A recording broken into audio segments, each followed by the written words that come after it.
Hey, Connor, can you try to pick up some more soy sauce next time you're out? If I have to eat another plain soba for lunch this week, I am going to begin flavoring it with my tears. Ah! What are you doing up? You're dead! You're dead! You are died! Death. Dead! Very dead! Time of death was 22:43 a.m. yesterday. You've been dead for at least 24 hours. You were in a boat accident and you died. Yeah, that's right. 3,000-pound motorboat fell off a truck, got into an impact with an Uber, and launched you from the frontmost passenger seat where you landed in the boat right as it capsized, tilting about 30 degrees to the right, in which it crushed most of your bones into dust, if I'm going to be blunt about it.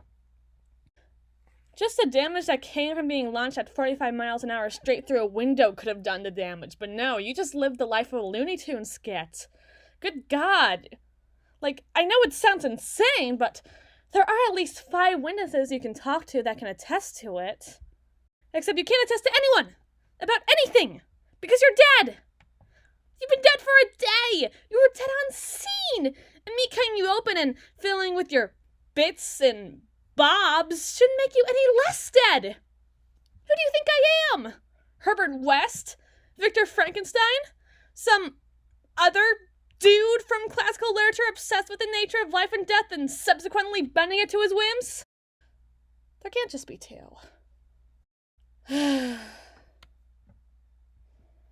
Probably just hallucinating.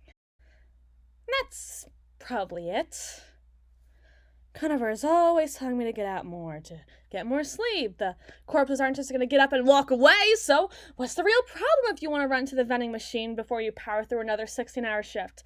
Also, stop doing 16-hour shifts. I'm your mom now. I care about you in a very distant way where I worry about intruding too much on your life after our first fallout, but I love you nonetheless.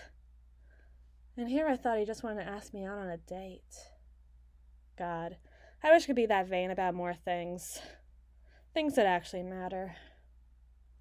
Yeah, no, his name is actually Connor Conover. The only difference is that the extra O and V in the last name.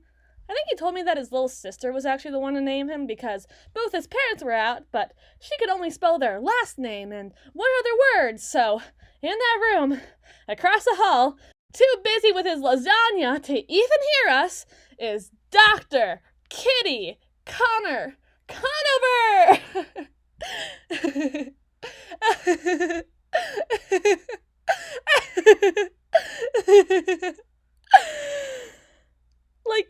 It's not even funny. It's not funny at all.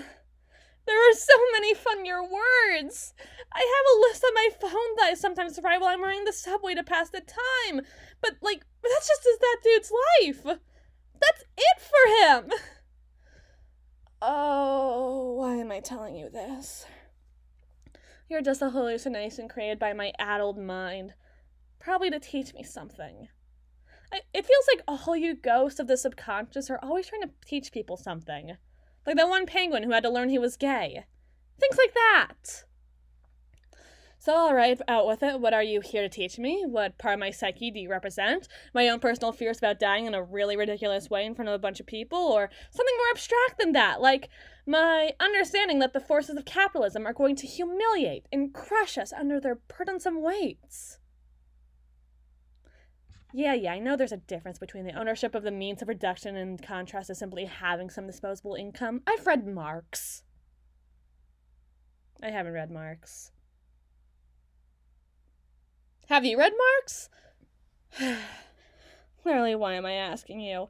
If I haven't read Marx, my subconscious personification of some abstract concept that lurks within my mind probably hasn't had the time or the chance to read about the hypothetical situation of the Suez Canal being blocked and ruining world trading. Like, that as meaning loses all meaning and numbers have been fake this whole time. And your face looks like one of those AI-rendered faces based on sketches made in in-browser programs. You know what I'm talking about. Your face still looks enough like a human face that I know it's a human face, but there's still something rather difficult about interpreting as such, as the algorithm doesn't know any better than to put flesh where it thinks flesh should be. It shouldn't be here. But it is. Except that's your face. And I know that your biggest crime at the moment is really only against God. And honestly, even if you are only a manifestation of my subconscious, you truly have been really polite about it. And if you aren't, and I'm not sure if I can really take that kind of chance without risking some kind of breakdown over the quandaries that face me right now, then you again have been very polite about it. You probably have more questions than I do, more panic, more dread, and I can only hope that maybe this is at least distracting you from the physiological, psychological, ethical, and moral implications of the fact that you are alive right now. Maybe without a breath in your lungs, or without a beating heart, or really any of those kinds of things that allow your body to thrive in the same manner that mine is, but still worthy of this precious gift that you've been given and the 1 in a centillion opportunity to get it back.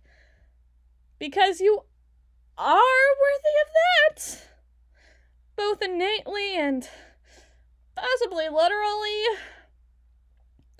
But then we have to go back to square one and face that if you really are alive at all and not just a vision from the mind of somebody like me, and I mean, not to brag, but there are some nights I get home and I'm so tired I think my dog looks like a human person that just happens to be wearing his skin. His head just has this weird kind of formation to it that if you look at his face from the wrong angle, it just feels uncanny. It wigs me out. I feel like that can go back to this in the long run, so you're more likely a hallucination than not. Oh my gosh, I must seem like a major asshole right now.